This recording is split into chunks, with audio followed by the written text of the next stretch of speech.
ঘুরতে ভালোবাসেন অভিনেত্রী কিয়া পায়েল। তার ইনস্টাগ্রামে ঢু মারলেই বোঝা যায়, কখনো দেশে আবার কখনো দেশের বাইরে ঘুরে বেড়াচ্ছেন এই অভিনেত্রী। নতুন বছরের প্রথম মাস জুড়ে অভিনেত্রী ধরা দিয়েছেন নানা রকম মুডে। ক্যামেরাবন্দী হয়েছেন বিভিন্ন ফটোশ্যুটে।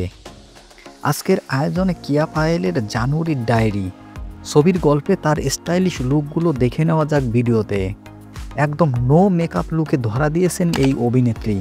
পরেছেন খুব সুন্দর একটা ড্রেস এবং সঙ্গে নিয়েছেন কালো একটি ব্যাগ।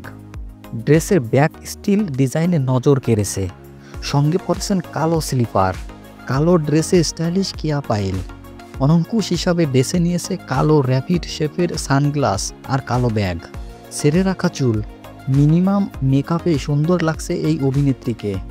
এভাবেই নতুন বছরের প্রথম দিন সেলফিতে ধরা দিয়েছিল এই অভিনেত্রী। ভিয়েতনামে সেন্ট গির্জার সামনে দাঁড়িয়ে রয়েছে এই অভিনেত্রী।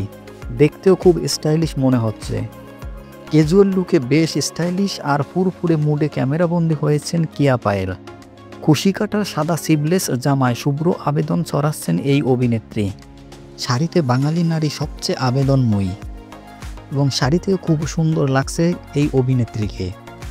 লাল টপস আর মাথায় পরা মিকি হ্যান্ডব্যাগ মিষ্টি কিয়া পায়েল। কিয়া পায়েল সম্পর্কে আপনার মতামত কমেন্ট বক্সে আশা করছি।